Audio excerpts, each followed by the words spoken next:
بسم اللہ الرحمن الرحیم۔ تکلیفوں اور بیماریوں کا علاج کے بغیر دور ہو جانا۔ حضرت عبداللہ بن انیس رضی اللہ عنہ فرماتے ہیں، مستنیر بن رزام یہودی نے شوہد درخت کی ٹیڑھی لاٹھی میرے چہرے پر ماری، جس سے میرے سر کی ہڈی ٹوٹ کر اپنی جگہ سے ہٹ گئی اور زخم کا اثر دماغ تک پہنچ گیا۔ میں اسی حالت میں حضور اقدس صلی اللہ علیہ وسلم کی خدمت میں حاضر ہوا۔ حضور نے کپڑا ہٹا کر اس پر دم فرمایا تو زخم اور ہڈی وغیرہ سب کچھ ایک دم ٹھیک ہو گیا۔ میں نے دیکھا تو مجھے وہاں کچھ بھی زخم وغیرہ نظر نہ آیا۔ حضرت شرحبیل رضی اللہ عنہ فرماتے ہیں، میری ہتھیلی میں ایک غدود نکل آیا۔ میں نے حضور اقدس صلی اللہ علیہ وسلم کی خدمت میں جا کر عرض کیا، اے اللہ کے نبی، اس غدود کی وجہ سے میرے سارے ہاتھ میں ورم آ گیا ہے اور میں نہ تلوار کا دستہ پکڑ سکتا ہوں اور نہ ہی سواری کی لگام۔ آپ نے فرمایا، میرے قریب آ جاؤ۔ میں آپ کے قریب ہو گیا۔ آپ نے میری ہتھیلی کھول کر اس پر دم فرمایا، پھر آپ اپنا ہاتھ اس غدود پر رکھ کر کچھ دیر تک ملتے رہے۔ جب آپ صلی اللہ علیہ وسلم نے ہاتھ اٹھایا تو مجھے غدود کا ذرہ برابر بھی نشان نظر نہ آیا۔ حضرت عبید بن حمال معاربی رضی اللہ عنہ فرماتے ہیں، میرے چہرے پر دانت کی بیماری تھی جس نے ناک کو گھیر رکھا تھا۔ حضور صلی اللہ علیہ وسلم نے مجھے بلایا اور میرے چہرے پر اپنا دست مبارک پھیرا تو شام تک اس بیماری کا کچھ بھی اثر باقی نہ رہا۔ حضرت رافع بن خدیج رضی اللہ عنہ فرماتے ہیں، ایک دن میں نبی کریم صلی اللہ علیہ وسلم کی خدمت میں گیا۔ وہاں ایک ہاڑی میں گوشت پک رہا تھا۔ چربی کا ایک ٹکڑا مجھے بہت اچھا لگا۔ میں نے اسے لیا اور کھا کر نگل گیا اور اس کی وجہ سے میں سال بھر بیمار رہا۔ پھر میں نے اس کا حضور صلی اللہ علیہ وسلم سے تذکرہ کیا۔ آپ نے فرمایا، اس چربی کو 7 انسانوں کی نظر لگی ہوئی تھی۔ پھر آپ نے میرے پیٹ پر ہاتھ پھیرا، جس کی برکت سے اللہ تبارک و تعالیٰ نے چربی کا وہ ٹکڑا میرے پیٹ سے باہر نکال دیا۔ اور اس ذات کی قسم جس نے حضور کو حق دے کر بھیجا، اس کے بعد آج تک میرے پیٹ میں کبھی کوئی تکلیف نہیں ہوئی۔ حضرت علی رضی اللہ عنہ فرماتے ہیں، ایک دفعہ میں بیمار ہوا۔ نبی کریم صلی اللہ علیہ وسلم کا میرے پاس سے گزر ہوا۔ اس وقت میں یہ دعا مانگ رہا تھا، اے اللہ، اگر میری موت کا وقت آ گیا ہے تو مجھے موت دے کر راحت عطا فرما، اور اگر اس میں دیر ہے تو پھر مجھے شفا عطا فرما، اور اگر آزمائشی مقصود ہے تو پھر مجھے صبر کی توفیق عطا فرما۔ حضور نے فرمایا، تم نے کیا کہا؟ میں نے اپنی دعا دہرا دی۔ آپ نے مجھے اپنے پاؤں مار کر فرمایا، اے اللہ، اسے شفا عطا فرما۔ اس کے بعد یہ بیماری مجھے کبھی نہیں ہوئی۔ جلد اول میں صفحہ 73 پر دعوت کے باب میں حضرت سہل رضی اللہ عنہ کی حدیث گزر چکی ہے کہ غزوہ خیبر کے دن حضرت علی رضی اللہ عنہ کی آنکھیں دکھ رہی تھیں۔ حضور صلی اللہ علیہ وسلم نے ان کی آنکھوں پر دم فرمایا تو اسی وقت ان کی آنکھ ٹھیک ہو گئی اور اس کے بعد کبھی دکھنے نہ آئی۔ اور نصرت کے باب میں ابو رافع رضی اللہ عنہ کے قتل کے قصے میں جلد اول میں صفحہ 497 پر حضرت برا رضی اللہ عنہ کی حدیث گزر چکی ہے کہ حضرت عبداللہ بن عتیق رضی اللہ عنہ فرماتے ہیں کہ اس واقعے میں میری ٹانگ ٹوٹ گئی تھی۔ جب میں نبی کریم صلی اللہ علیہ وسلم کی خدمت میں پہنچا تو میں نے اپنے آپ کو بتایا۔ آپ نے فرمایا، اپنی ٹانگ پھیلاؤ۔ میں نے ٹانگ پھیلائی۔ آپ نے اس پر اپنا دست مبارک پھیرا تو وہ ایک دم ایسی ٹھیک ہو گئی کہ گویا اس میں کوئی تکلیف تھی ہی نہیں۔ حضرت حنظلہ بن ہدیم بن حنیفہ رضی اللہ عنہ فرماتے ہیں، میں اپنے والد حضرت حزیم رضی اللہ عنہ کے ساتھ ایک وفد کے ہمراہ نبی کریم صلی اللہ علیہ وسلم کی خدمت میں حاضر ہوا۔ میرے والد نے کہا، یا رسول اللہ، میرے چند بیٹے ہیں جن میں سے بعض کی داڑھی ہے اور بعض کی نہیں ہے، یہ ان میں سب سے چھوٹا ہے۔ حضور نے مجھے اپنے قریب کیا اور میرے سر پر ہاتھ پھیرا اور فرمایا، اللہ تجھ میں برکت عطا فرمائے۔ حضرت زیال راوی کہتے ہیں کہ میں نے دیکھا کہ حضرت حنظلہ رضی اللہ عنہ کے پاس وہ آدمی لایا جاتا جس کے چہرے پر ورم ہوتا، یا وہ بکری لائی جاتی جس کا تھن سوجا ہوا ہوتا، تو وہ فرماتے، بسم اللہ علی موضع کف رسول اللہ صلی اللہ علیہ وسلم، یعنی اللہ کے نام سے، اور حضور نے میرے سر پر جس جگہ ہاتھ پھیرا تھا اس جگہ کی برکت سے پھر اس ورم پر ہاتھ پھیرتے اور وہ ورم اسی وقت ختم ہو جاتا۔ احمد کی ایک روایت میں کہ حضرت زیال کہتے ہیں کہ میں نے دیکھا کہ حضرت حنظلہ رضی اللہ عنہ کے پاس وہ آدمی لایا جاتا جس کے چہرے پر ورم ہوتا۔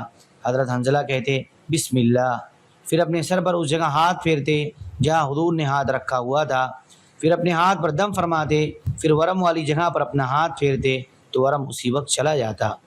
حضرت عبداللہ بن قرط رضی اللہ عنہ فرماتے ہیں، ایک دفعہ میرا ایک اونٹ چلتے چلتے تھک کر کھڑا ہو گیا۔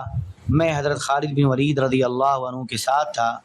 پہلے تو میرا ارادہ ہوا کہ اونٹ کو وہیں چھوڑ دوں، لیکن پھر میں نے اللہ سے دعا کی تو اللہ تبارک و تعالیٰ نے اونٹ کو اسی وقت ٹھیک کر دیا اور میں اس پر سوار ہو کر چل پڑا۔ زہر کے اثر کا چلے جانا۔ حضرت ابو صفر رحمۃ اللہ علیہ کہتے ہیں حضرت خالد بن ولید رضی اللہ عنہ فارس کے گورنر کے ہاں مہمان بنے۔ لوگوں نے ان سے کہا ان عجمی لوگوں سے بچ کے رہنا، کہیں یہ آپ کو زہر نہ پلا دیں۔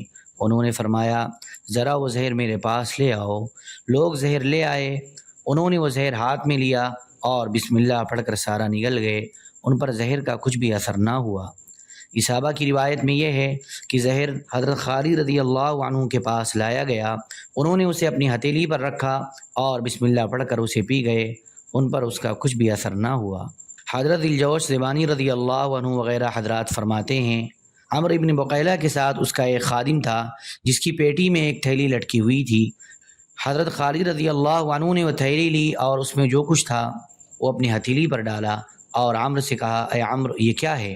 اس نے کہا اللہ کی قسم یہ ایسا زہر ہے جو انسان کو فوراً مار دیتا ہے۔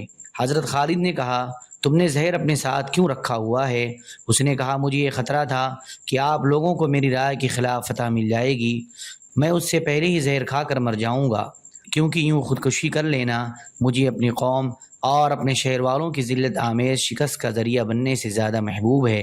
حضرت خالد رضی اللہ عنہ نے فرمایا کوئی انسان اپنے وقت سے پہلے نہیں مر سکتا۔ پھر حضرت خالد نے یہ دعا پڑھی بسم اللہ خیر الاسماء رب الارض رب السماء الذي ليس يضر مع اسمه داء الرحمن الرحیم۔ اللہ کا نام لے کر میں زہر پیتا ہوں۔ لفظ اللہ اس کے ناموں میں سے سب سے بہترین نام ہے جو زمین اور آسمان کا رب ہے، اور اس کے نام کے ساتھ کوئی بیماری نقصان نہیں پہنچا سکتی، اور وہ نہایت مہربان اور بہت رحم کرنے والا ہے۔ اس پر لوگ حضرت خالد کو روکنے کے لیے آگے بڑھے، لیکن حضرت خالد رضی اللہ عنہ لوگوں کے آنے سے پہلے ہی جلدی سے وہ زہر پی گئے اور انہیں کچھ بھی نہ ہوا۔ یہ دیکھ کر عمرو نے کہا اے جماعت عرب، جب تک تم صحابہ میں سے ایک آدمی بھی باقی رہے گا اس وقت تک تم جو چاہو گے حاصل کر لو گے۔ پھر عمرو نے حیرہ والوں کی طرف متوجہ ہو کر کہا میں نے آج جیسا واضح اقبال والا دن نہیں دیکھا۔ گرمی اور سردی کا اثر نہ ہونا۔ حضرت عبد الرحمن بن ابی لیلہ رحمۃ اللہ علیہ کہتے ہیں حضرت علی رضی اللہ عنہ سردیوں میں ایک لنگی اور ایک چادر اوڑھ کر باہر نکلا کرتے تھے، اور یہ دونوں کپڑے پتلے ہوتے تھے، اور گرمیوں میں موٹے کپڑے اور ایسا جبہ پہن کر نکلا کرتے تھے جس میں روئی بھری ہوئی ہوتی تھی۔ لوگوں نے مجھ سے کہا آپ کے ابا جان رات کو حضرت علی رضی اللہ عنہ سے باتیں کرتے ہیں، آپ اپنے ابا جان سے کہیں کہ وہ حضرت علی رضی اللہ عنہ سے اس بارے میں پوچھیں۔ میں نے اپنے والد سے کہا لوگوں نے امیر المؤمنین کا ایک کام دیکھا ہے جس سے وہ حیران ہیں۔ میرے والد نے کہا وہ کیا ہے؟ میں نے کہا وہ سخت گرمی میں روئی والے جبے میں اور موٹے کپڑوں میں باہر آتے ہیں اور انہیں گرمی کی کوئی پرواہ نہیں ہوتی، اور سخت سردی میں پتلے کپڑوں میں باہر آتے ہیں، نہ انہیں سردی کی کوئی پرواہ ہوتی ہے اور نہ وہ سردی سے بچنے کی کوشش کرتے ہیں۔ تو کیا آپ نے ان سے اس بارے میں کچھ سنا ہے؟ لوگوں نے مجھے کہا ہے کہ آپ جب رات کو ان سے باتیں کریں تو یہ بات بھی ان سے پوچھ لیں۔ چنانچہ جب رات کو میرے والد حضرت علی رضی اللہ عنہ کے پاس گئے تو ان سے کہا اے امیر المؤمنین، لوگ آپ سے ایک چیز کے بارے میں پوچھنا چاہتے ہیں۔ حضرت علی رضی اللہ عنہ نے کہا وہ کیا ہے؟ میرے والد نے کہا آپ سخت گرمی میں روئی والا جبہ اور موٹے کپڑے پہن کر باہر آتے ہیں، اور سخت سردی میں دو پتلے کپڑے پہن کر باہر آتے ہیں، نہ آپ کو سردی کی پرواہ ہوتی ہے اور نہ ہی اس سے بچنے کی کوشش کرتے ہیں۔ حضرت علی رضی اللہ عنہ نے فرمایا اے ابو لیلہ، کیا آپ خیبر میں ہمارے ساتھ نہیں تھے؟ میرے والد نے کہا اللہ کی قسم میں آپ لوگوں کے ساتھ تھا۔ حضرت علی رضی اللہ عنہ نے فرمایا حضور صلی اللہ علیہ وسلم نے پہلے حضرت ابو بکر رضی اللہ عنہ کو بھیجا، وہ لوگوں کو لے کر قلعہ پر حملہ آور ہوئے، لیکن قلعہ فتح نہ ہو سکا، وہ واپس آ گئے۔ حضور صلی اللہ علیہ وسلم نے پھر حضرت عمر رضی اللہ عنہ کو بھیجا، وہ لوگوں کو لے کر حملہ آور ہوئے، لیکن قلعہ فتح نہ ہو سکا، وہ بھی واپس آ گئے۔ اس پر حضور صلی اللہ علیہ وسلم نے فرمایا اب میں جھنڈا ایسے آدمی کو دوں گا جسے اللہ اس کے رسول سے بہت محبت ہے، اللہ اس کے ہاتھوں فتح نصیب فرمائے گا اور وہ بھگوڑا بھی نہیں ہے۔ چنانچہ حضور صلی اللہ علیہ وسلم نے آدمی بھیج کر مجھے بلایا، میں آپ کی خدمت میں حاضر ہوا، میری آنکھیں دکھ رہی تھیں، مجھے کچھ نظر نہیں آ رہا تھا۔ حضور صلی اللہ علیہ وسلم نے میری آنکھوں پر اپنا لعاب لگایا اور یہ دعا کی اے اللہ گرمی اور سردی سے اس کی حفاظت فرما، اس کے بعد مجھے نہ کبھی گرمی لگی اور نہ کبھی سردی۔ ابو نعیم کی روایت میں یہ ہے کہ حضور صلی اللہ علیہ وسلم نے اپنی دونوں ہتھیلیوں پر لعاب لگایا اور پھر دونوں ہتھیلیاں میری آنکھوں پر مل دیں اور یہ دعا فرمائی، اے اللہ اس سے گرمی اور سردی دور کر دے۔ اس ذات کی قسم جس نے حضور کو حق دے کر بھیجا ہے، اس کے بعد سے آج تک گرمی اور سردی نے مجھے کبھی تکلیف نہیں پہنچائی۔ طبرانی کی ایک روایت میں یہ ہے کہ حضرت سوید بن غفلہ رضی اللہ عنہ فرماتے ہیں، ہماری حضرت علی رضی اللہ عنہ سے سردیوں میں ملاقات ہوئی۔ انہوں نے صرف 2 کپڑے پہنے ہوئے تھے۔ ہم نے ان سے کہا، آپ ہمارے علاقے سے دھوکہ نہ کھائیں، ہمارا علاقہ آپ کے علاقہ جیسا نہیں ہے، یہاں سردی بہت زیادہ پڑتی ہے۔ حضرت علی رضی اللہ عنہ نے فرمایا، مجھے بہت سردی لگا کرتی تھی۔ جب حضور صلی اللہ علیہ وسلم مجھے خیبر بھیجنے لگے تو میں نے عرض کیا کہ میری آنکھیں دکھ رہی ہیں۔ آپ نے میری آنکھوں پر لعاب لگایا۔ اس کے بعد مجھے نہ کبھی گرمی لگی اور نہ کبھی سردی اور نہ ہی کبھی میری آنکھیں دکھنے آئیں۔ حضرت بلال رضی اللہ عنہ فرماتے ہیں، میں نے سردی کی ایک رات میں صبح کی اذان دی لیکن کوئی آدمی نہ آیا۔ میں نے پھر اذان دی لیکن پھر بھی کوئی نہ آیا۔ اس پر حضور صلی اللہ علیہ وسلم نے فرمایا، اے بلال لوگوں کو کیا ہو گیا؟ میں نے عرض کیا، میرے ماں باپ آپ پر قربان ہوں، سردی بہت زیادہ ہے، اس وجہ سے لوگ ہمت نہیں کر رہے ہیں۔ اس پر حضور صلی اللہ علیہ وسلم نے یہ دعا فرمائی، اے اللہ لوگوں سے سردی دور کر دے۔ حضرت بلال کہتے ہیں، پھر میں نے دیکھا کہ لوگ صبح کی نماز میں اور اشراق کی نماز میں بڑے آرام سے آ رہے ہیں، انہیں سردی محسوس نہیں ہو رہی ہے، بلکہ کچھ لوگ تو پنکھا کرتے ہوئے آ رہے تھے۔ بھوک کے اثر کا چلے جانا۔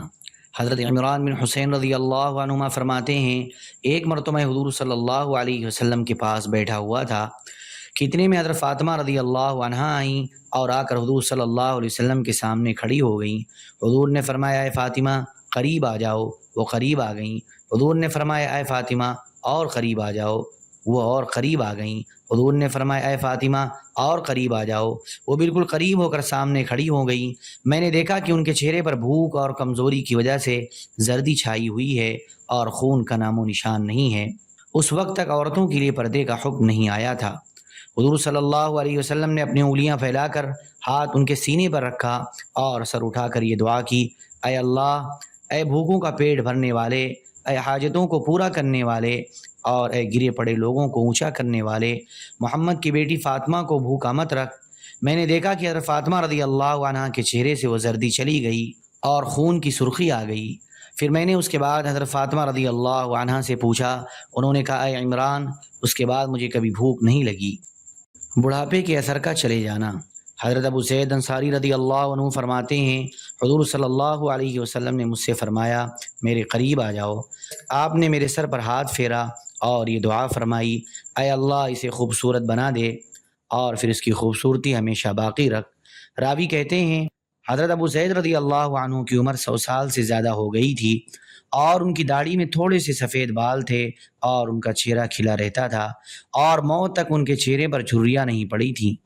امام احمد کی ایک روایت میں یہ ہے کہ حضرت ابو نہیک رحمۃ اللہ علیہ کہتے ہیں، مجھ سے حضرت ابو زید رضی اللہ عنہ نے بیان کیا کہ مجھ سے حضور صلی اللہ علیہ وسلم نے پانی طلب فرمایا۔ میں ایک پیالے میں پانی لے کر حضور کی خدمت میں گیا، اس میں ایک بال تھا، وہ میں نے پکڑ کر نکال دیا۔ اس پر حضور صلی اللہ علیہ وسلم نے دعا دی، اے اللہ اسے خوبصورت بنا دے۔ حضرت ابو نہیک کہتے ہیں، میں نے حضرت ابو زید رضی اللہ عنہ کو دیکھا کہ ان کی عمر 94 سال ہو چکی تھی اور ان کی داڑھی میں ایک بھی سفید بال نہیں تھا۔ ابو نعیم کی روایت میں یہ ہے کہ حضرت ابو نہیک کہتے ہیں، میں نے انہیں دیکھا کہ ان کی عمر 93 سال ہو چکی تھی اور ان کے سر اور داڑھی کے ایک بال بھی سفید نہیں تھے۔ حضرت ابو العلا رحمۃ اللہ علیہ کہتے ہیں، حضرت قتادہ بن ملحان رضی اللہ عنہ کا جس جگہ انتقال ہوا میں اس جگہ ان کے پاس تھا۔ گھر کے پچھلے حصے میں ایک آدمی گزرا، اس کا عکس مجھے حضرت قتادہ کے چہرے میں نظر آیا۔ اس کی وجہ یہ تھی کہ ایک مرتبہ حضور صلی اللہ علیہ وسلم نے ان کے چہرے پر ہاتھ پھیرا۔ اس کی برکت سے ہر وقت ایسے لگتا تھا کہ ان کے چہرے پر تیل لگا ہوا ہے۔ اس سے پہلے جب بھی میں نے حضرت قتادہ رضی اللہ عنہ کو دیکھا تو ایسے لگتا تھا کہ ان کے چہرے پر تیل لگا ہوا ہے۔ حضرت حیان بن عمیر رحمۃ اللہ علیہ کہتے ہیں، ایک مرتبہ نبی کریم صلی اللہ علیہ وسلم نے حضرت قتادہ بن ملحان رضی اللہ عنہ کے چہرے پر اپنا ہاتھ پھیرا۔ پھر اس کا اثر یہ ہوا کہ جب وہ بہت بوڑھے ہو گئے اور ان کے جسم کے ہر حصے پر بڑھاپے کے آثار ظاہر ہو گئے تو چہرے پر کوئی اثر نہیں تھا۔ چنانچہ میں وفات کے وقت ان کے پاس موجود تھا۔ ان کے پاس سے ایک عورت گزری، تو مجھے اس عورت کا عکس ان کے چہرے میں اس طرح نظر آیا جیسے کہ شیشے میں نظر آتا ہے۔ حضرت نابغہ جعدی رضی اللہ عنہ فرماتے ہیں میں نے حضور صلی اللہ علیہ وسلم کو یہ شعر سنایا جو حضور کو بہت پسند آیا۔ بلغنا السماء مجدنا وثرانا وإنا لنرجو فوق ذلك مظہرا، ہماری بزرگی اور بلندی آسمان تک پہنچ گئی ہے اور ہمیں اس سے بھی اوپر چڑھنے کا یقین ہے۔ حضور نے فرمایا اے ابو لیلہ اور اوپر کہاں چڑھنا ہے؟ میں نے کہا جنت میں۔ آپ نے فرمایا ٹھیک ہے انشاءاللہ، اور شعر پڑھو۔ پھر میں نے یہ شعر پڑھے ولا خیر فی حلم اذا لم یکن له ببادر تحمی صفوه ان یکدرا ولا خیر فی جہل اذا لم یکن له حلیم اذا ما اورد الامر استرا، بردباری میں اس وقت تک خیر نہیں ہو سکتی جب تک کہ جلدی جلدی کیے جانے والے کچھ کام ایسے نہ ہوں جو بردباری کو گدلا ہونے سے بچائیں، اور سخت کلامی میں اس وقت تک خیر نہیں ہو سکتی جب تک کہ انسان بردبار نہ ہو کہ جب وہ کوئی کام شروع کرے تو اسے پورا کر کے ہی چھوڑے۔ حضور صلی اللہ علیہ وسلم نے فرمایا تم نے بہت عمدہ شعر کہے، اللہ تمہارے دانتوں کو گرنے نہ دے۔ یہ اعلیٰ راوی کہتے ہیں میں نے حضرت نابغہ کو دیکھا کہ ان کی عمر 100 سال سے زیادہ ہو چکی تھی لیکن ان کا ایک بھی دانت نہیں گرا تھا۔ حضرت عبداللہ بن جراد کہتے ہیں بنو جادہ قبیلہ کے حضرت نابغہ رضی اللہ عنہ کو میں نے یہ فرماتے ہوئے سنا کہ میں نے نبی کریم صلی اللہ علیہ وسلم کو اپنا یہ شعر علونا السماء سنایا۔ حضور کو غصہ آ گیا، آپ نے فرمایا اے ابو لیلہ چڑھ کر اوپر کہاں جانا ہے؟ میں نے کہا جنت میں۔ آپ نے فرمایا ہاں ٹھیک ہے انشاءاللہ، مجھے اپنے اور اشعار سناؤ۔ اس پر میں نے ولا خیر فی حلم والے دونوں شعر سنائے تو آپ نے مجھ سے فرمایا تم نے بہت اچھے شعر کہے ہیں، اللہ تمہارے دانتوں کو گرنے نہ دے۔ حضرت عبداللہ کہتے ہیں میں نے دیکھا تو مجھے حضرت نابغہ رضی اللہ عنہ کے دانت مسلسل گرنے والے اولوں کی طرح چمکدار نظر آئے، اور نہ کوئی دانت ٹوٹا ہوا تھا اور نہ کوئی مڑا ہوا۔ عاصم لیثی کی روایت میں ہے کہ حضرت نابغہ رضی اللہ عنہ کے دانت عمر بھر بڑے خوبصورت رہے، جب بھی ان کا کوئی دانت گر جاتا تو اس کی جگہ دوسرا نکل آتا، اور ان کی عمر بہت زیادہ ہوئی تھی۔ حضرت ام اسحاق رضی اللہ عنہ فرماتی ہیں میں اپنے بھائی کے ساتھ مدینہ منورہ حضور صلی اللہ علیہ وسلم کی خدمت میں ہجرت کے لیے چلی۔ راستے میں ایک جگہ پہنچ کر میرے بھائی نے مجھ سے کہا اے ام اسحاق تم ذرا یہاں بیٹھو، میں اپنا خرچہ مکہ میں بھول آیا ہوں، جا کر لے آتا ہوں۔ میں نے اپنے خاوند کے بارے میں کہا مجھے تم پر اس گنڈے سے خطرہ ہے، تمہیں کہیں وہ قتل نہ کر دے۔ اس نے کہا نہیں انشاءاللہ ایسے نہیں ہوگا۔ میں چند دن وہاں ٹھہری رہی، پھر ایک آدمی میرے پاس سے گزرا جسے میں نے پہچان لیا، اب میں اس کا نام نہیں لیتی۔ اس نے کہا اے ام اسحاق تم یہاں کیوں بیٹھی ہو؟ میں نے کہا میں اپنے بھائی کا انتظار کر رہی ہوں۔ اس نے کہا آج کے بعد سے تمہارا کوئی بھائی نہیں ہے، اسے تمہارے خاوند نے قتل کر دیا ہے۔ میں نے صبر سے کام لیا اور وہاں سے چل دی اور مدینہ پہنچ گئی۔ جب میں حضور اقدس صلی اللہ علیہ وسلم کی خدمت میں پہنچی تو آپ وضو کر رہے تھے۔ میں جا کر آپ کے سامنے کھڑی ہو گئی اور عرض کیا یا رسول اللہ میرا بھائی اسحاق قتل ہو گیا ہے۔ جب بھی میں حضور صلی اللہ علیہ وسلم کو دیکھتی آپ صلی اللہ علیہ وسلم وضو کے پانی کی طرف سر جھکا لیتے، پھر آپ نے پانی لے کر میرے چہرے پر چھڑکا۔ بشار راوی کہتے ہیں میری دادی نے بتایا کہ حضور صلی اللہ علیہ وسلم کے پانی چھڑکنے کی برکت یہ ہوئی کہ حضرت ام اسحاق پر جب بھی کوئی مصیبت آتی تو ان کی آنکھوں میں تو آنسو نظر آتے لیکن رخساروں پر نہ گرتے۔ ایک روایت میں ہے کہ حضرت ام اسحاق رضی اللہ عنہ فرماتی ہیں میں نے روتے ہوئے عرض کیا یا رسول اللہ میرا بھائی اسحاق قتل ہو گیا ہے، تو حضور نے ایک چلو پانی لے کر میرے چہرے پر چھڑکا۔ حضرت ام حکیم کہتی ہیں حضرت ام اسحاق پر بڑی سی بڑی مصیبت بھی آتی تو آنسو ان کی آنکھوں میں تو نظر آتے لیکن رخسار پر نہ گرتے۔ دعا کے ذریعے بارش سے حفاظت۔ حضرت ابن عباس رضی اللہ عنہما فرماتے ہیں حضرت عمر بن خطاب رضی اللہ عنہ نے ایک مرتبہ فرمایا آؤ اپنی قوم کی زمین پر چلتے ہیں، یعنی ذرا اپنے دیہات دیکھ لیتے ہیں۔ چنانچہ ہم لوگ چل پڑے، میں اور حضرت ابی بن کعب رضی اللہ عنہ جماعت سے کچھ پیچھے رہ گئے۔ اتنے میں ایک بادل تیزی سے آیا اور برسنے لگا۔ حضرت ابی نے دعا مانگی اے اللہ اس بارش کی تکلیف ہم سے دور فرما دے۔ چنانچہ ہم بارش میں چلتے رہے لیکن ہماری کوئی چیز بارش سے نہ بھیگی۔ جب ہم حضرت عمر رضی اللہ عنہ اور باقی ساتھیوں کے پاس پہنچے تو ان کے جانور، کجاوے اور سامان وغیرہ سب کچھ بھیگا ہوا تھا۔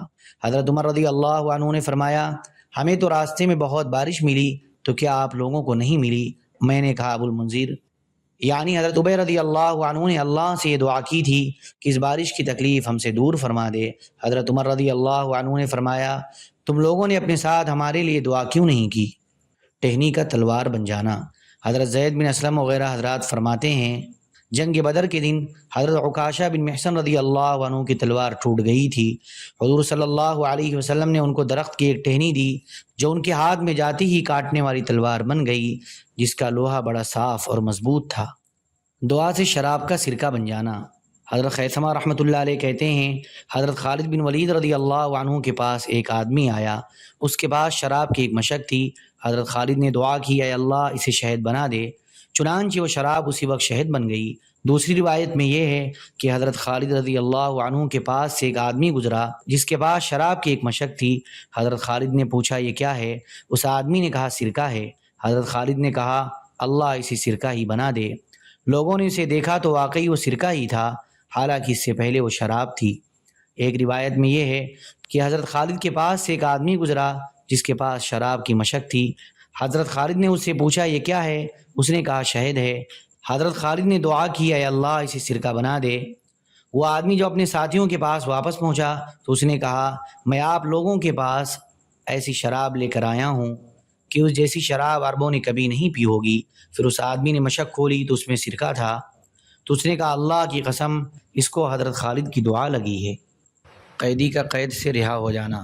حضرت محمد بن اسحاق کہتے ہیں حضرت مالک اشعری رضی اللہ عنہ نے نبی کریم صلی اللہ علیہ وسلم کی خدمت میں حاضر ہو کر عرض کیا کہ میرا بیٹا عوف قید ہو گیا ہے۔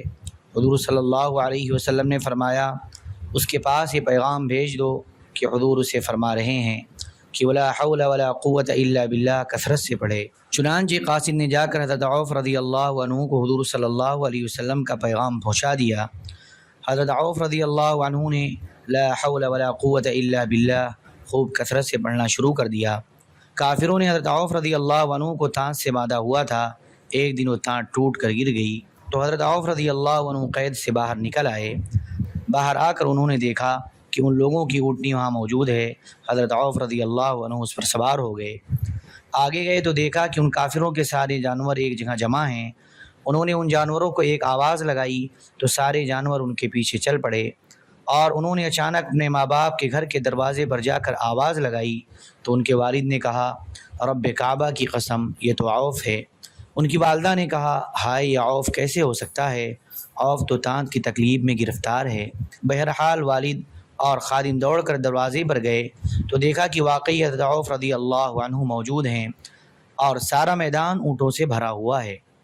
حضرت عوف رضی اللہ عنہ نے اپنے والد کو اپنا اور اونٹوں کا سارا قصہ سنایا۔ ان کے والد نے جا کر حضور صلی اللہ علیہ وسلم کو یہ سب کچھ بتایا۔ حضور نے ان سے فرمایا ان اونٹوں کے ساتھ تم جو چاہے کرو، یہ اونٹ تمہارے ہیں، اس لیے اپنے اونٹوں کے ساتھ جو کچھ تم کرتے ہو وہی ان کے ساتھ بھی کرو۔ پھر یہ آیت نازل ہوئی وَمَن يَتَّقِ اللَّهَ يَجْعَل لَّهُ مَخْرَجًا وَيَرْزُقْهُ مِنْ حَيْثُ لَا يَحْتَسِبُ وَمَن يَتَوَكَّلْ عَلَى اللَّهِ فَهُوَ حَسْبُهُ۔ جو محض اللہ سے ڈرتا ہے اللہ تبارک و تعالیٰ اس کے لیے مضرتوں سے نجات کی شکل نکال دیتا ہے اور اس کو ایسی جگہ سے روزی پہنچاتا ہے جہاں اس کا گمان بھی نہیں ہوتا۔ اور جو شخص اللہ پر توکل کرے گا تو اللہ تبارک و تعالیٰ اس کے لیے کافی ہے۔ ابن جریر کی روایت میں یہ بھی ہے کہ عوف رضی اللہ عنہ کے والد حضور اقدس صلی اللہ علیہ وسلم کی خدمت میں حاضر ہوتے اور اپنے بیٹے کے قید میں ہونے اور اس کے پریشانی کی شکایت کرتے۔ حضور صلی اللہ علیہ وسلم انہیں صبر کی تلقین فرماتے اور ارشاد فرماتے اللہ تبارک و تعالیٰ عنقریب قریب اس کے لیے اس پریشانی سے نکلنے کا راستہ بنائیں گے۔ اللهم صل على سيدنا وحبيبنا ومحبوبنا ومولانا محمد وبارك وسلم۔ سبحان ربك رب العزة عما يصفون وسلام على المرسلين والحمد لله رب العالمين۔